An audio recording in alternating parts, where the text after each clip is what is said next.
Сәлем достар, бүгін каналымда осындай тамақтың рецептімен бөлісетін боламын.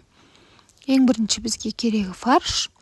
Осы жұмсартылған фаршымыздың үстіне күрішімізді қосамыз, жұмыртқамызды қосамыз, әртүрлі дәмдеуіштерді қосамыз, яғни тұз, бұрыш, қызыл бұрыш, паприка секілді өздеріңіз ұнататын дәмдеуіштеріңізді қоса берсеңіздер болады.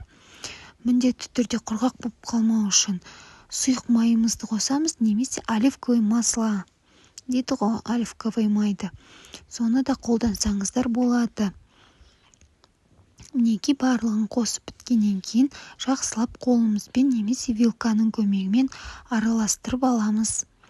Осылай домалақ етіп біріктіріп, әртүрлі жаңағындай көбірек қып, бірдей қып шариктар жасаймыз. Мінекей осылай видеодағыдай істесеңіздер, еш уайымдамаңыздар, күріштеріңіз міндетті түрде пісіп шығатын болады. Осындай көп шариктар шықты менде етпен күріштен. Енді біз сәбізімізбен пиязымызды турап бұрыштап, қызып тұрған тапада сарғайғанша қуырып аламыз. Қараңыздар, бұрыштап турасаңыздар да болады. Басқа қып турасаңыздар да өз қалауларыңызша. Мен осылай бұрышты еттім, енді сарғайғанша қуырып аламыз.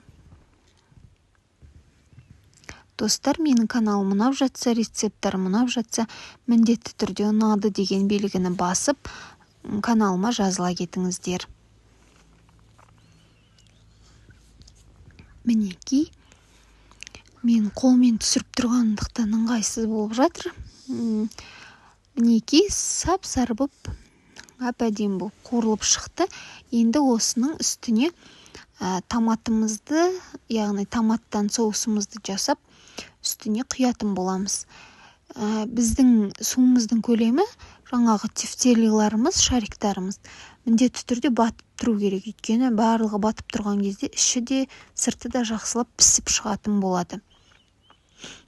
Осылай суымыз қайнаса, шариктарымызды бір-бірден қасықтың көмегімен салып шығамыз. Егер дәмін кішкене бір 5-10 минут қайнағаннан кейін судың дәмін татып көрсеңіздер болады. Сол кезде егер тұздың дәмі білінбесе, тағы да тұз салып жерсеңіздер болады. Осылай 30-35 минут қайнатып аласыздар. Одан кейін тамақтарыңыз дайын болып шығады. Кешкі асқа, түскі асқа ұсына берсеңіздер болады. Міндетті түрде жасап көріңіздер. Көп рахмет.